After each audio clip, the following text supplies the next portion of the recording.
राष्ट्रवादी काँग्रेसचे ज्येष्ठ नेते आमदार छगन भुजबळ हे ईडीच्या फेऱ्यात अडकल्यामुळे शहर आणि जिल्ह्यात राष्ट्रवादीत अनेक सुप्त वाद उफाळलेत. विविध गट निर्माण झाल्यानं काही नगरसेवकांनी सेना भाजपला जवळ केले. मोदी फिवरचा अंदाज घेऊन काँग्रेसचे काही एकनिष्ठही पक्षातून बाहेर पडू लागलेत.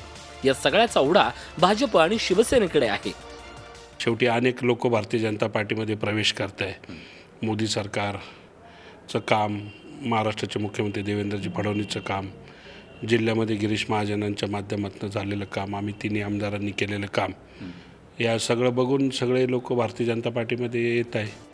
पक्षांतर करणाऱ्यांमध्ये विद्यमान नगरसेवकांची संख्या ही सर्वाधिक आहे. मात्र त्यामुळे पक्षातले निष्ठावंत नाराज आहेत. आयत्या बेळावर घरोबा करणाऱ्यांमध्ये आपली तयारी फुकट जाते की काय अशी धास्ती या निष्ठावंतांना आहे.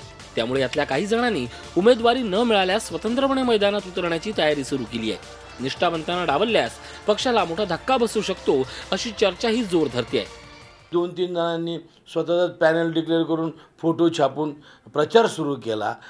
या दृष्टिकोनातून त्यांच्या कानावर गेल्यानंतर त्यांनी हे टाकला असं की बुवा इथं बसून कुणी उमेदवार आम्ही शिफारस करू शकतो, परंतु निर्णय उमेदवार कोणाला द्यायचा याचा निर्णय आदरणीय उद्धव साहेबच शेवटी घेतील.